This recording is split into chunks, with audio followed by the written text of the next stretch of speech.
Student welcome to our channel. मैं सुरभि आपका स्वागत करती हूँ आप ही के परिवार डिवाइन एकेडमी में, जहाँ पे हम पढ़ रहे हैं इकोनॉमिक्स।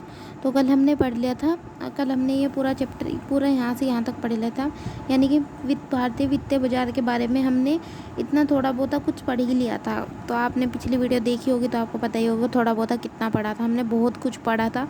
आज हम उससे आगे का पढ़ेंगे। तो पहले पिछले का रिकैप कर लेते हैं। हम डेली अपनी वीडियो में यही करेंगे कि हमने जो पीछे पढ़ा है तो पहले उसको रिवाइज़ करेंगे, फिर अगला पढ़ेंगे। तो हमने पढ़ा था कि भारतीय वित्तीय बाजार क्या होता है, जहाँ से हम पैसा उधार लेते हैं और पैसा उधार देते हैं, उस बाजार को क्या कहते हैं, भारतीय वित्तीय बाजार यानी इंडियन फाइनेंशियल मार्केट। ठीक है, ये दो टाइप्स की होती हैं, एक तो होती है मुद्रा बाजार, एक होता है पूंजी बाजार। मुद्रा बाजार जहाँ पे 365 दिन से कम के लिए हम पैसा उधार देते हैं या पैसे उधार देते हैं या पैसे उधार लेते हैं, उसी क्या कहते हैं हम भारतीय मुद्रा बाजार। मैं तेज़ बोल रही हूँ क्योंकि मैंने पढ़ा रखा है। और भारतीय पूंजी बाजार वह बाजार जहाँ पे 365 दिन से अधिक के लिए हम पैसा उधार देते हैं या पैसा उधार लेते हैं, उसे क्या कहते हैं, भारतीय पूंजी बाजार। ओके, ये दो प्रकार के होते हैं, संगठित असंगठित। संगठित वो होते हैं जहाँ पे कागजी कार्रवाई की ज़रूरत होती है, और असंगठित जहाँ पे कागजी कार्रवाई की ज़रूरत नहीं होती। संगठित बाजार को कौन रेगुलेट करता है, आरबीआई। आरबीआई किसके नियमों को फॉलो करता है, भारत सरकार के नियमों को फॉलो करता है। ठीक है, और जब हम एक दिन के लिए उधार लेते हैं उसे क्या बोलते हैं, ओवरनाइट या कॉल मनी। और जब 1 से 14 दिन के लिए उधार लेते हैं उसको बोलते हैं नोटिस मनी। और जब 14 से 364 दिन के लिए हम पैसे उधार लेते हैं उसको कहते हैं टर्म मनी। और मुद्रा बाजार में कौन पार्टिसिपेट करता है, यानी कौन होता है जो इसके अंदर भागीदारी करता है, कौन होता है जो पैसे उधार लेता है, पैसे उधार देता है, वे कौन होते हैं, मेंबर्स कौन होते हैं वे। ठीक है, कौन होते हैं प्रतिभागी, आरबीआई होती है। आरआरबी के अलावा सभी बैंक, मतलब आरआरबी को छोड़कर, रूरल रीजनल बैंक्स को छोड़कर सभी बैंक। और होते हैं बीमा कंपनी होता है, म्यूचुअल फंड होती है, और होती है बड़ी बड़ी कॉरपोरेट कंपनियाँ होती है, और होते हैं व्यक्तिगत निवेशक। और मैंने एक इम्पोर्टेंट चीज़ भी बताई थी कि आरबीआई होती है वो कभी भी व्यक्तिगत निवेशकों और बड़ी कॉरपोरेट कंपनियों के साथ सीधे तौर पर लेन देन नहीं करती, क्योंकि जिसे बिलीव नहीं होता किसी के ऊपर, तो इसीलिए नहीं करती सीधे तौर पे कि मुझे विश्वास नहीं है कि आप मेरे पैसे दोगे, या फिर हाँ, ये सब कुछ के उनके दिमाग की उपज होती है। मैंने आपको कल इसके बारे में अच्छी तरह से समझा दिया था। आई होप मैंने पूरा ओवरव्यू आपको अच्छी तरीके से समझा दिया होगा। आप सोच रहे हो मैम इतनी तेज़ क्यों बोल रही, क्योंकि बच्चों मैंने कल पढ़ा दिया था, सिर्फ मैं आपको रिवाइज़ करने के लिए एक दोबारा से एक्सप्लेन किया मैंने फटाफट। ये मैंने पुरानी वीडियो में, अपना पिछली वीडियो में कल अच्छी तरीके से समझा दिया था कि क्या होता है क्या नहीं। आगे अब स्टार्ट करते हैं हम कि मुद्रा बाजार के होते हैं कुछ उपकरण। वे उपकरण कितने प्रकार के होते हैं, 3 टाइप के होते हैं। कौन कौन से होते हैं ये देखते हैं। बच्चे थोड़ी राइटिंग को एडजस्ट कर लेना, क्योंकि अभी मैं थोड़ा जल्दीबाजी में कर रही हूँ सब कुछ। मतलब जल्दीबाजी तो कुछ नहीं है, मेरे पास थोड़ा टाइम कम है, तो इसलिए मैं अपने नोट्स से ही बढ़ा देती हूँ। लेकिन थोड़े दिन बाद मैं आपको प्रॉपर वे में अच्छी तरीके से नोट्स प्रोवाइड करूँगी।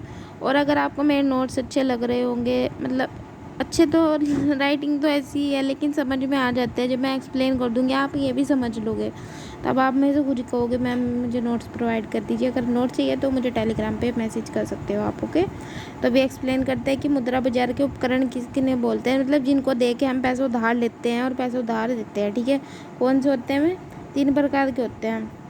एक तो बिल होता है, एक होता है जमा प्रमाण पत्र, एक होता है वाणिज्यिक पत्र। और ये बिल, जमा प्रमाण पत्र और वाणिज्यिक पत्र आखिर होता क्या है, बिल का यूज़ कौन करता है, वाणिज्यिक पत्र का यूज़ कौन करता है, और जमा प्रमाण पत्र का यूज़ कौन करता है। बिल का यूज़ करती है गवर्नमेंट, और गवर्नमेंट यूज़ करती है, गवर्नमेंट इसको दे के क्या कर लेती है, पैसे उधार ले लेती है सिक्योरिटी के फॉर्म में। जैसे हमें किसी से पैसे उधार लेते हैं तो हमें कुछ रखना भी तो पड़ता है ना, गिरवी के तौर पे, कि भाई अगर आपने मेरे पैसे नहीं दिए तो मैं आपकी ये चीज़ें हथिया लूँगा। अगर आपने प्रॉपर्टी के कागज़ दे दिए और पैसे उधार ले लिए, अगर आपने नहीं दिए तो उनके पास तो सिक्योरिटी के फॉर्म में आपके घर के कागज़ है, तो वे आपका घर रख लेंगे। तो इसी तरीके से जब गवर्नमेंट को भी पैसे उधार लेने होते हैं तो उसको भी सिक्योरिटी के फॉर्म में कुछ ना कुछ रखना पड़ता है।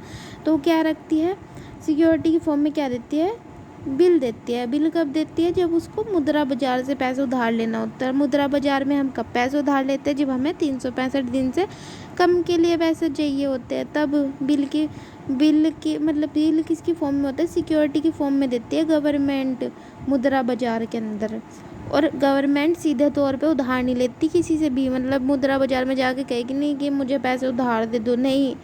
ये किसको भेजती है? आरबीआई को भेजती है सिक्योरिटी लेके कि जाओ तुम, जैसे कि हमारे के साथ हम बड़े हैं तो हम अपने छोटे भाई बहन को बोल लेंगे जाओ तुम ये लेके जाओ, मतलब कुछ भी दे दिया आपने कि इसको रख देना, इसको दे देना कि इसको रख लो आप कुछ दिन के लिए और इसके बदले में मुझे थोड़े पैसे दे दो, लेकिन आप खुद नहीं जाओगे, आप अपने छोटे बहन भाइयों को भेज देते हो। तो इसी तरीके से गवर्नमेंट बड़ी बहन है और ये छोटा भाई है आरबीआई। इसने कहा कि जाओ तुम बिल लेके जाओ सिक्योरिटी की फॉर्म में और इसको मुद्रा बाजार में जमा करके सिक्योरिटी की फॉर्म में और पैसे उधार ले लो, कुछ पैसे उधार ले लो 365 दिन से कम के लिए। तो ये जाता है और क्या देता है, मुद्रा बाजार में सिक्योरिटी के फॉर्म में बिल दे देता है और पैसे ले लेता है उसके बदले में। कौन? आरबीआई। अब क्योंकि बड़ी बहन ने बोला है तो करना तो पड़ेगा वरना पिटाई होगी। तो सिक्योरिटी के फॉर्म में क्या जमा करती है गवर्नमेंट? बिल देती है। ओके, समझ आ गया। अगर इस बिल पे हमें क्या मिल जाए, डिस्काउंट प्राइस पे मिल जाए हमें क्या, बिल, तो उस बिल को क्या कर देते हैं हम, ट्रिब्यूटरी बिल कह देते हैं, मतलब राजकोषीय विपत्र बोलते हैं। फिर जब ये डिस्काउंटेड प्राइस पे इश्यू होता है तो इसे क्या बोलते हैं, राजकोषीय विपत्र बोलते हैं। ठीक है, ये बॉन्ड मैं अभी बाद में पढ़ाऊँगी, इसको नहीं अभी नहीं देखना, इसको बिल्कुल भूल जाओ। जैसे भूल जाते हैं ना कि रेज कर दिया, बिल्कुल मैम ने, इसको याद नहीं रखना। ओके, अब हम पढ़ते, मतलब ये ही है, ये मैंने ऊपर लिख दिया है बिल के बारे में। यहाँ पे मैंने थोड़ा सा ही लिखा है कि उपकरणों के बारे में, मुद्रा बाजार के उपकरण जिन्हें देकर पैसा उधार लिया जाता है और पैसा उधार दिया जाता है मुद्रा बाजार के अंदर, उसको क्या कहते हैं, मुद्रा बाजार के उपकरण कहते हैं। ये थोड़ी सी डेफिनेशन लिख दिया मैंने, पहले ही बिल के बारे में ऊपर बता दिया था।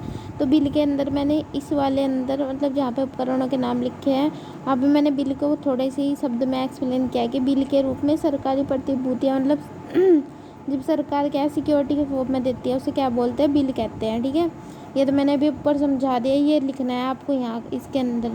जहाँ पे आप बिल लिखोगे ना, जब मुद्रा बाजार के उपकरण लिखोगे तो वहाँ पे सबसे पहले बिल लिखोगे, तो बिल के अंदर ये पूरा आपको अंदर लिखना है कि जब सरकार को ये फालतू की चीज़, मतलब जब कुछ लिखना है, फालतू तो कुछ नहीं होता। और फिर होता है, अब दूसरा उपकरण पढ़ लेते, पहला हमने पढ़ लिया बिल है।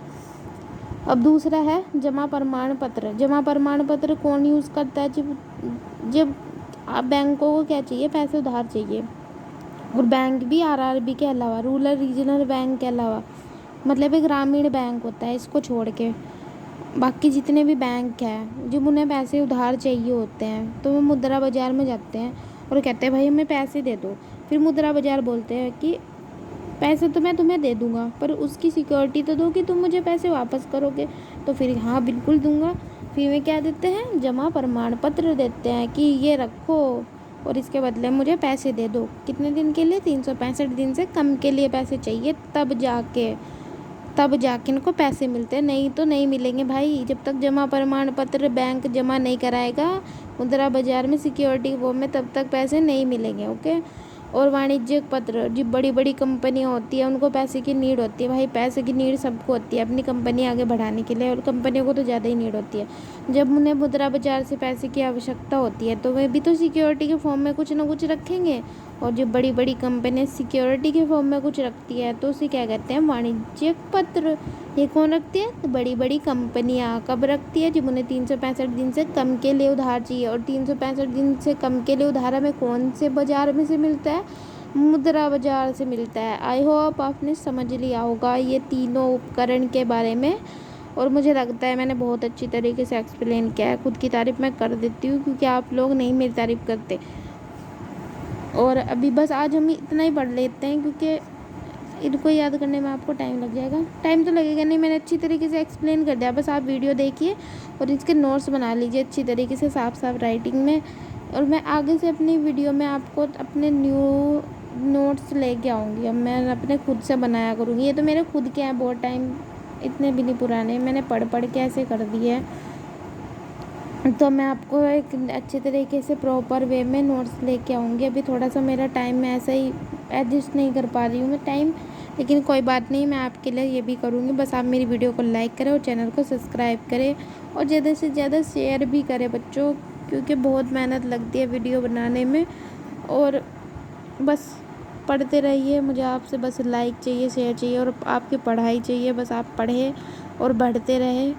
और जो भी है आप मुझे नीचे कमेंट करें। अगर आपको नोट्स चाहिए तो भी नीचे कमेंट्स करें, मैम नोट्स, और मैं आपको अपने टेलीग्राम चैनल पे अपने नोट्स प्रोवाइड कर दूँगी। और अगर आपको कोई भी दिक्कत है तो आप मुझे नीचे कमेंट कर सकते हो, तो मैं आपको अपना पर्सनल नंबर यानी कि कॉन्टैक्ट नंबर भी प्रोवाइड कर दूँगी, ताकि आप अपनी क्वेरीज़ मेरे से डायरेक्ट भी पूछ सकते हो। पर इसके लिए आपको खुद से भी थोड़ी मेहनत करनी पड़ेगी बच्चों। तो बच्चों पढ़ते रहिए, मुस्कुराते रहिए, हंसते रहिए, मुस्कुराते रहिए और खुश रहिए और देखते रहिए divine academy. Thank you so much guys for watching our video. Bye bye, take care.